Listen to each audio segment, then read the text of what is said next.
नमस्कार श्रोताओं, आज आपको सुनाने जा रही हूँ कहानी महुआ के भाग 9। बड़े ही रोचक विषय है कि महुआ और उमाशंकर के शादी के समय महुआ के कन्यादान करने को कोई भी नहीं आए।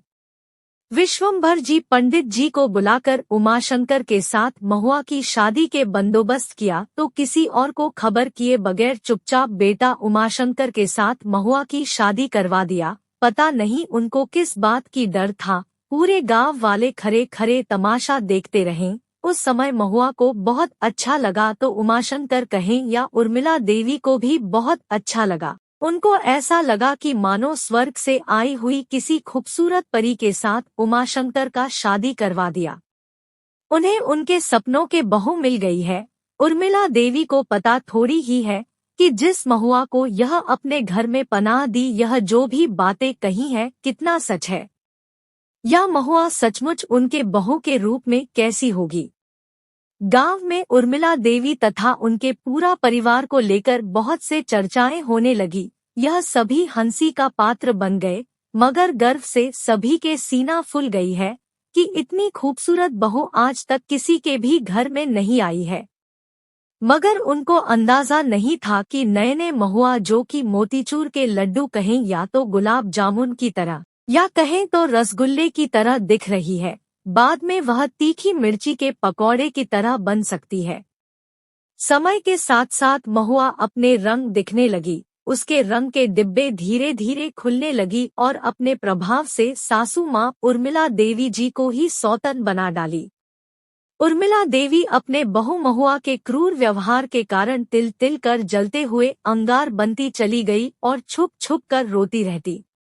महुआ हमेशा सास ससुर जी के बीच में झगड़ा फसाद करवाती है। अपने ससुर जी से झुटमुट शिकायत करते हुए दोनों के बीच गलत फहमी पैदा करते हुए अलग कर दिया। ऐसा करके खूब मजा लेती है। कुछ कहने पर उल्टा सभी को यह कहकर धमकी देती है कि मैं जब भी चाहूँ अपने मायके में चली जाऊंगी। मैं खुद अपने पैरों से चलकर आई हूँ तो खुद चलकर चली भी जाऊंगी। कोई भी मेरे दिमाग खराब करने की कोशिश मत करना। महुआ की एक बहुत बड़ी गुण है कि सभी को टोकते रहती है। उसके नजरों में सभी लोग गलत है, सभी में कुछ ना कुछ दोष है, केवल उसको छोड़कर उसमें तो हजारों गुण है। एक बहुत बड़ी संगीत विशारद है। पढ़ाई लिखाई में इतने ऊंचे दर्ज हासिल की कि कोई शब्दों को बोलते समय मानो उसकी दांत टूट रही है।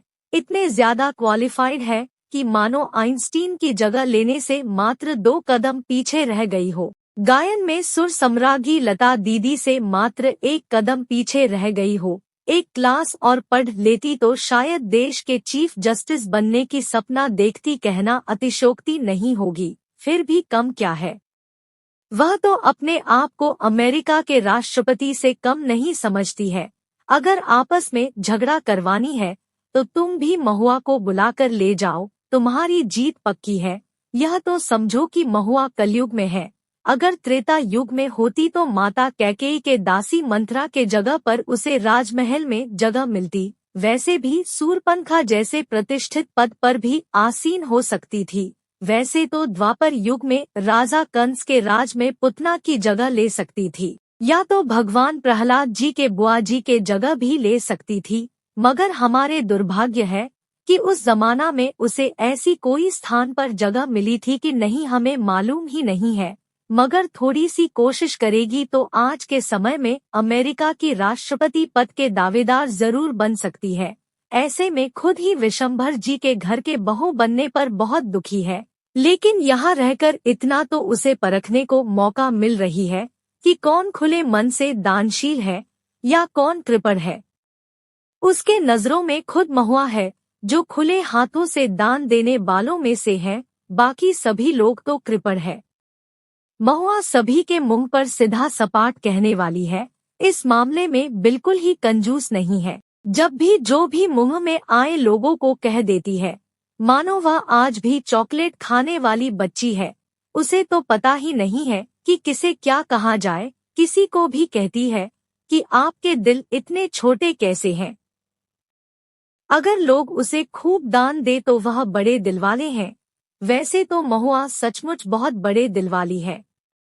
परंतु लेने के मामले में वह इतने बड़े तथा खुले दिल वाले हैं, कितना भी दो लेने को इनकार नहीं करती। अगर नहीं दिए तो आपके दिल छोटे हैं, केवल छोटे ही नहीं बहुत कंजूस है। मगर महुआ कभी अपने में झांककर नहीं देखती है कि कृपण शब्द से उसकी कितनी मेल खाती है, जिसके घर में हर चीज सड़ती गलती है, फिर भी किसी को कुछ देने की बजाय गलाकर फेंकती है।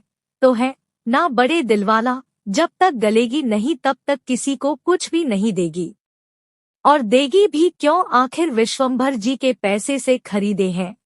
अनमोल जो है, अगर किसी को दे दिया तो लोगों से उसके बदले कुछ थोड़े ही मिलेगी। महुआ तो अपने को अमेरिका के राष्ट्रपति से किसी भी अंश में कम नहीं समझती है।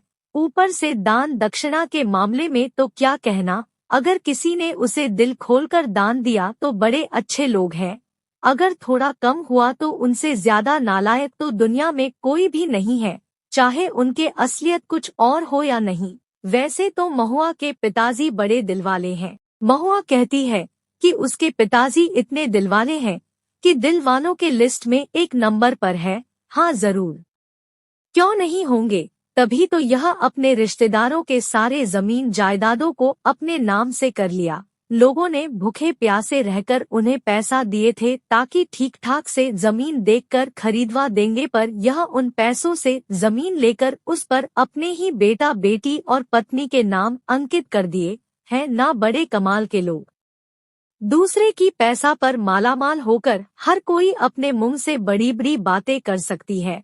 महुआ को पता नहीं कि उसका अंजाम भी कभी बहुत बुरा हो सकती है। मीठी मीठी बातों से यह अपनी ससुर जी से पैसा निकालकर बहुत से गहना बना लिया और उस गहने को फाइनेंस कंपनी में गिरवी रखकर लोन लेकर लोगों को दिखाती है कि देखो हमने लोन लिया है और सारे काम लोन के पैसे से कर रही हूँ। समझने पर भी भला लोग क्या करते, विशंभर जी भी भला क्या करते। यह अंधे जो है उन्हें तो कुछ भी दिखाई नहीं देते, देखते भी कैसे। महाभारत में महाराज धृतराष्ट्र को भी तो कुछ दिखाई नहीं देते थे। दुर्योधन जो भी कुछ कहता उसी को ही सही मानने को मजबूर थे, क्योंकि पुत्र मोह ने बहुत से लोगों को वैसे ही अंधा बना देता है। कुछ लोग आंखों से तो कुछ लोग मन से अंधा होते हैं। यहाँ पर भी अब विशंभर जी महुआ की बातें मानने पर मजबूर है, क्योंकि उन्हें अब भी लंबे सफर तय करना है।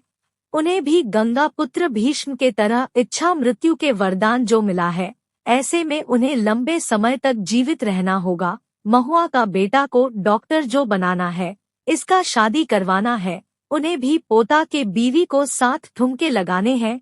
उनका दिली तमन्ना है कि राहुल के बीवी के साथ ठुमके लगाएंगे, भगवान उनको लंबी उम्र दे ताकि उनकी तमन्ना पूरा हो। विश्वंभर जी के विचार में गांव में उनके पोता राहुल के जितने ऊंचे दर्जे की पढ़े लिखे तथा ऊंचे लोग और कोई नहीं है। ऐसे में राहुल के शादी बड़े ही शान से तो होनी चाहिए। राहुल के शादी होने पर विशंभर जी का कद और भी ऊंचा हो जाएगा। जीवन भर जो आदमी टकटकी लगाकर बैठे हैं कि कब उनका पोता राहुल बड़ा होकर डॉक्टर बनकर उनका इलाज करेगा, सुबह शाम हजारों पेशेंट को देखेगा और रोज लाखों रुपया कमाएगा, अब उनकी तमन्ना पूरी होने वाली है। उसके साथ साथ महुआ तथा राहुल और पिता उमाशंकर के भी तमन्ना पूरी होने वाली है। ऐसे तो महुआ और उमाशंकर के कद पहले से ही ऊंची हो चुकी है, क्योंकि सभी को मालूम है कि राहुल एक नामचीन अंग्रेजी स्कूल में पढ़ता है, जहां पर पढ़ाई करने पर अंग्रेजी में बात कर सकता है। कल को हो सकता है कि राहुल को भी विलायत में भाषण के लिए बुला लिया जाए। सभी के अपने अपने तमन्ना होती है, महुआ के भी है। उस पर महुआ को दोष देना कतई उचित नहीं है, परंतु उसे इस बात से बहुत चीड़ है कि लोग उसे कंजूस क्यों कहते हैं। असल में महुआ के घर में विशंभर जी सर्वदा नोट उगलने की मशीन बनकर खड़े रहते हैं, जो महुआ और राहुल तथा बेटा उमाशंकर के कहने से पहले ही हाथों में पैसा लेकर खड़े रहते हैं, क्योंकि उन्हें मालूम है अगर पैसा नहीं दिया तो यह लोग खाना नहीं खिलाएंगे, उनके सेवा नहीं करेंगे, क्योंकि महुआ को यह वादा कर चुके हैं कि किसी भी हालत में उसे पैसा की कमी नहीं होने देंगे, चाहे उसके लिए खुद भी क्यों ना बिक जाएंगे। और आज तक महुआ से किया वादा निभाते रहे। वैसे तो किसी को दिखाई दे या ना दे, मगर विश्वंभर जी वादा के बहुत पक्के हैं। महुआ को जुबान दे चुके हैं तो वादा निभाना तो होगा ना। और यही कारण है कि विश्वंभर जी के अलावा सभी लोग कंजूस हैं, क्योंकि और किसी ने भी ऐसी वादा नहीं किया तो भला क्यों देंगे। आता महुआ के नजर में सारे लोग बहुत कंजूस है। बीते समय के साथ साथ महुआ के मन में बहुत डर सताने लगी। कभी कभी हताशा भरे मन में सोचती रहती है, आजकल उसके ससुर जी के तबीयत कुछ ठीक नहीं है। उसे डर सताती है कि कभी कुछ अनहोनी ना जाए। समाप्त। कहानी के अगले भाग के लिए हमारे साथ बने रहिए। धन्यवाद।